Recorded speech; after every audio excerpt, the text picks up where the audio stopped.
মৃত্যুর 40 দিন আগে মানুষ যে 3টি স্বপ্ন বারবার দেখতে পায়, 1 নাম্বার শর্ত হচ্ছে আপনি যদি দেখতে পান, আপনি যদি যে স্বপ্নটা, প্রথম নাম্বার স্বপ্ন যেটা আপনি যদি দেখতে পান যে আপনার পূর্বপুরুষ আত্মীয় স্বজন যারা ইন্তেকাল করছে তারা আপনাকে ডাকতেছে, তারা আপনাকে ডাকতেছে, হাহাকার করতেছে, তাদের কাছে চলে যাওয়ার জন্য ডাকতেছে, কিংবা তাদেরকে বেশি বেশি স্বপ্ন দেখতেছেন, তখন মনে করবেন যে আপনার মৃত্যুর সময় ঘনিয়ে এসেছে।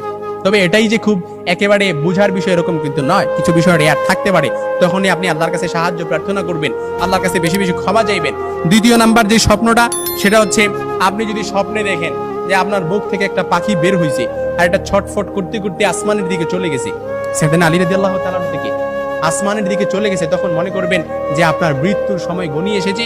আপনাকে ইঙ্গিত, এই স্বপ্নটা আপনাকে ইঙ্গিত বহন করতেছে। 3 নাম্বার যে স্বপ্নটা দেখবেন সেটা হচ্ছে আপনি যদি দেখেন ঘুমের মধ্যে আপনি এক দেশ থেকে অন্য দেশে দেশান্তরিত হচ্ছেন, এই স্বপ্নটা আপনি বারবার দেখতেছেন।